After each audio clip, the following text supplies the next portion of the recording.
Hello everyone. आज का हमारा टॉपिक है अधिनायक तंत्र यानी कि डिक्टेटरशिप। जैसे कि हमने पिछली वीडियो में लोकतंत्र पर चर्चा की थी।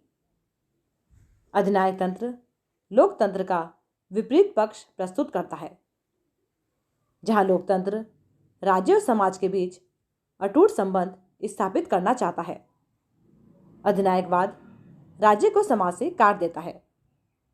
अधिनायक तंत्र की विडंबना यह है कि वह राज्य और समाज को समवर्ती सत्ता घोषित करके वे सारी शक्तियां राज्य के हाथों में दे देता है, जिनका सच्चा अधिकारी समाज है। परंतु वह राज्य को उन दायित्वों से मुक्त रखता है जो वस्तुतः व्यक्ति के प्रति समाज के दायित्व है। इस तरह वह राज्य को जितनी शक्ति प्रदान करता है, समाज को उतना ही अशक्त कर देता है। फिर वह राज्य और शासन के भेद को मिटाकर वस्तुतः सारी शक्तियां शासन को सौंप देता है। अतः व्यवहार के धरातल पर न कहीं समाज की सत्ता रह जाती है, न राज्य की। रह जाते हैं शासन और व्यक्ति, जिनमें शासन सर्वशक्ति संपन्न होता है और व्यक्ति केवल शासन के हाथ की कठपुतली रह जाता है। अधिनायक तंत्र यानी कि डिक्टेटरशिप। अधिनायक तंत्र या अधिनायकवाद का प्रयोग साधारणतः ऐसे संदर्भ में करते हैं जहां कोई व्यक्ति अपने विलक्षण नेतृत्व, लोकप्रियता या सैन्य संगठन की निष्ठा के बल पर संवैधानिक व्यवस्था को धराशायी करके पूर्ण सत्ता पर अपना अधिकार स्थापित कर लेता है। इस व्यवस्था के अंतर्गत सत्ता के विरोधियों के दमन पर विशेष बल दिया जाता है। अधिनायक तंत्र में न कोई कानून होता है, न कानून का कोई आधार होता है। जिस भी क्षण अधिनायक के मन में जो इच्छा पैदा हो जाए, वही उस क्षण का कानून होता है। अधिनायक किसी कानूनी प्रक्रिया से नहीं बंधा होता। वह जो निर्णय दे दे वही उसके देश का न्याय होता है, परंतु इस न्याय का कोई सामाजिक आधार नहीं होता। अधिनायक तंत्र में भी राजतंत्र की ही भांति संप्रभुता एक ही व्यक्ति में निहित होती है और शासन कार्य सत्ताधारी व्यक्ति की इच्छा के अनुसार चलता है। राजतंत्र और अधिनायक तंत्र में प्रमुख अंतर शासक द्वारा पद ग्रहण करने की विधि में निहित है।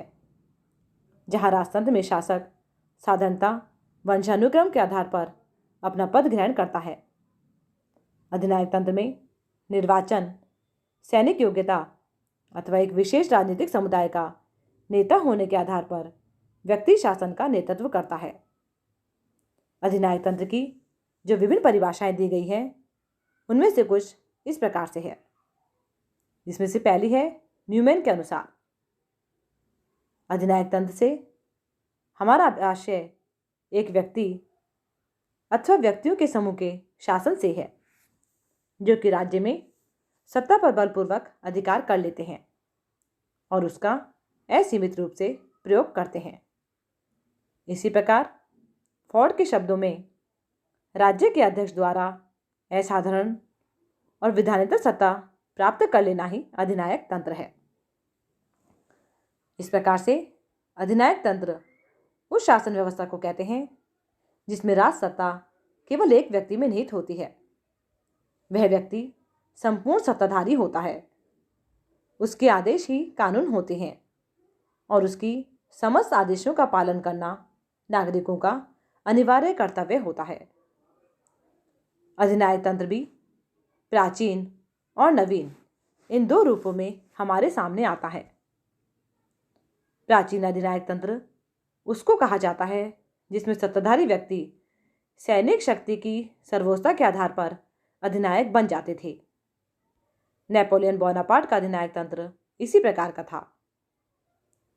आधुनिक युग में अधिनायकवाद का रूप अधिनायक के पदारूढ़ होने की दृष्टि से बदल गया है और अब अधिनायक उस दल का नेता होता है जो किसी देश विशेष का शासन प्राप्त कर लेता है।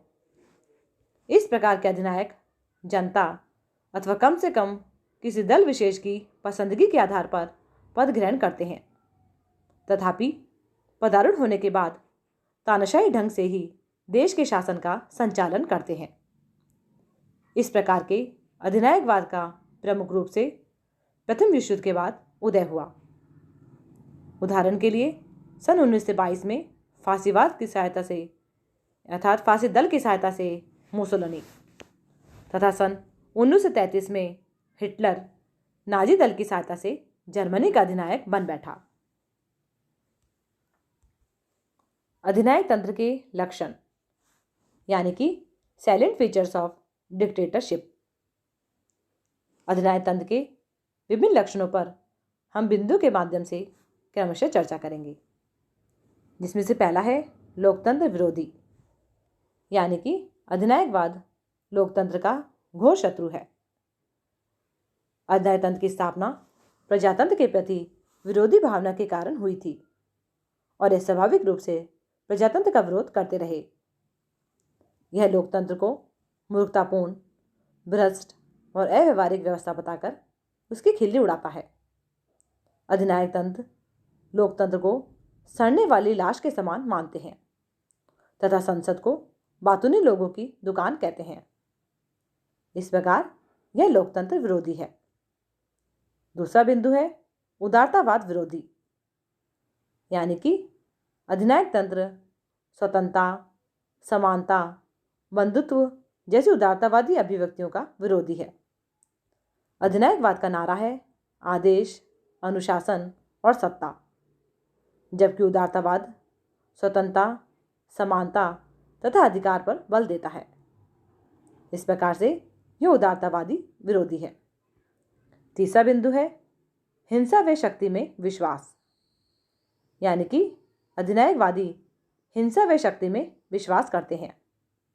कार्ली के अनुसार अधिनायकवाद का उदय ही युद्धों से होता है और युद्ध से ही उसका विकास होना आवश्यक है। अगला बिंदु है वैयक्तिक स्वतंत्रता का विरोधी, यानी कि अधिनायक तंत्र व्यक्तिगत स्वतंत्रता का घोर विरोधी है। अधिनायकवादी राज्य व्यक्ति के जीवन के सभी पहलुओं पर नियंत्रण रखता है। तानाशाही में स्वतंत्रता का अर्थ है राज्य के आदेश और अनुशासन का पालन करना। अगला बिंदु है सर्वाधिकारवाद, यानी कि अधिनायक तंत्र सर्वाधिकारवादी है। यह राष्ट्रीय जीवन के प्रत्येक क्षेत्र को नियंत्रित करने का प्रयास करता है। इस प्रणाली के अंतर्गत क्या समाज, क्या धर्म, क्या परिवार, सभी पर राज्य का नियंत्रण रहता है।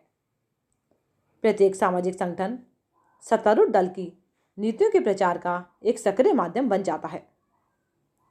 अगला बिंदु है एक दलीय शासन, यानी कि अधिनायक तंत्र एक दलीय व्यवस्था पर आधारित होता है। इसमें एक दल की तानाशाही रहती है। इसके अंतर्गत अन्य राजनीतिक दलों का दमन कर दिया जाता है। दूसरे शब्दों में अधिनायक तंत्र किसी प्रकार का राजनीतिक विरोध सहन नहीं करता।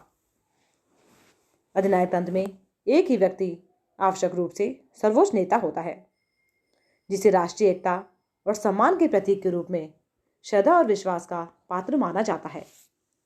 इस नेता को सभी बातों के संबंध में अंतिम निर्णायक शक्ति प्राप्त होती है। उसके शब्द ही कानून होते हैं। अधिनायक तंत्र के अंतर्गत शासक दल का अपना एक निश्चित कार्यक्रम होता है। इस प्रकार से कहा जा सकता है कि अधिनायकवादी शासन व्यवस्था हीगल आदि आदर्शवादी दार्शनिकों के राज्य की सर्वोच्चता के सिद्धांत पर आधारित है और इसके अंतर्गत मानव स्वतंत्रता के सिद्धांत को स्वीकार नहीं किया जाता है। आज की इस क्लास में बस इतना ही। नेक्स्ट लेक्चर में हम अधिनायक तंत्र पर ही आगे चर्चा करेंगे। धन्यवाद।